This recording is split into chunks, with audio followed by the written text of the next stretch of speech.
people were talking about how they want to be buried, or how should they, should they be cremated, or is that the best way? Is that the most holy way? Just throw me out there. Like, throw me out somewhere where they can't find it and play with it, and let the mycelium come and handle its business. Like, you got to ask what was the ancient ancestors doing really before all the pyramids and temples and coffins and sarcophagus? If somebody died, we may even bury you like a seed, but we're going to leave you there. We don't need to put a box around you, some jewels around you, none of that stuff, because once you get into the mycelium network, which I believe you already go also, this is how you actually become omniscient after death, is because a part of you goes into, let's say, the light. The light is the gases, the ether, as it's called. And this is just a matter of what we call the atmosphere. As you get further and further up there, the elements that are up there, like xenon, argon, all those elements are, when you look at them on the periodic table, they're ultra purified. They're still elements nonetheless, but ultra purified. And as you keep getting further and further down, you get more and more different types of elements, all the way until you get to sea level.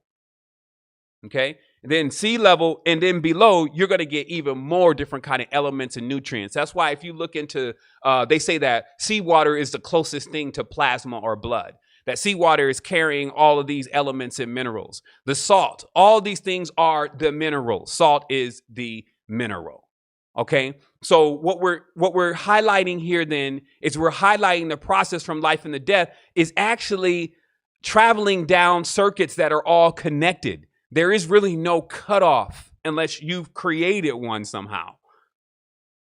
So once you're dispersed, the light part of aspects of you and the consciousness already been imprinted by your existence in this co-creation is sent into that space. The dense part, the water, it starts dripping in, the blood starts dripping into the soil and going down there, and it's taken by custodians, railways, train drivers, subway drivers, taxi cabs, but all on the microbiome level, taking you into other places. And now every place that you go, you'll be aware of your existence.